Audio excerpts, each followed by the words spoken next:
Hi, I'm Tim Williams. I'm the head litigation attorney here at the firm. In this video segment, I like to address a meniscal knee injury and how a surgeon might go about addressing that injury. Here in the diagram, we see the knee. This is actually the front of the knee we're looking at now. We can rotate this diagram around and look at all angles of the knee, but what's interesting for the purposes of this video segment is what's all the way down in the middle of the knee, which is called, it's a structure called the meniscus. So we take away much of the musculature and soft tissue, and we now have, zoom that in a little bit, we now have the interior of the knee itself, and you can see there that we have several structures. This is now the back of the knee. We have a few of the ligaments inside. We have this white structure here on either side, and that is what's called the meniscus of the knee. The purpose of the meniscus is to give the knee some cushion so that when you're walking, you're not jolting your gliding surfaces directly into contact with each other, but the meniscus itself is absorbing a lot of that impact. So in terms of a meniscal injury, it's not unusual for that to become torn, particularly with direct impact to the knee itself. We see this pretty commonly in falls, as well as some auto accidents involving the lower legs. And what a doctor would do then is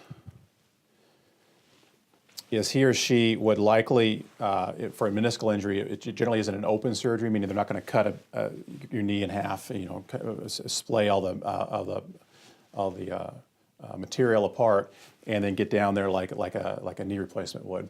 They're actually going to cut what are called portholes into the knee itself, and then use tools to insert into the knee, visualize it, and then do the work that needs to be done. So what we're going to see is that approach here. So the doctor would then would first cut some portholes. So you see there that he or she is taking a scalpel and simply making incisions into the skin of the knee so that it gives them some holes to put the tools in.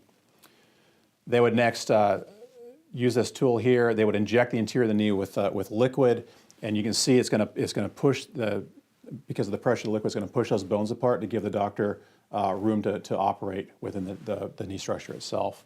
So you see it's push those bones apart. You now have more room within the interior of the knee space. Next, they would put a camera in there so they can see what they're doing. And then finally, this tool here, which is used to debride or to eat away a portion of the torn meniscus. And we'll pause it here. You can see here the meniscus is partially torn right there. And then this tool here, it has like a little nipper edge to it that rotates kind of like a drill bit, and it actually cleans up, debrides the meniscus, and they can suck it out of there too, so you're not being left with shavings within the knee space itself. So they're going to clip it. You can see it just sort of eats it away, and then now that torn piece of meniscus is no longer there. It's removed. Now it does reduce some functionality of the structure of that area itself, because whenever you take something away that's a cushion, you have less cushion. I mean, it kind of makes sense, right?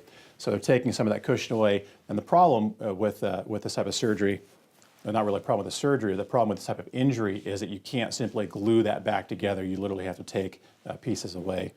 It's just not the type of structure like a bone where it would heal. It doesn't knit like a bone would. It simply remains soft in there and creates an issue. So the tools are then removed from the knee. The liquid is removed from the knee as well, so the knee is no longer under pressure.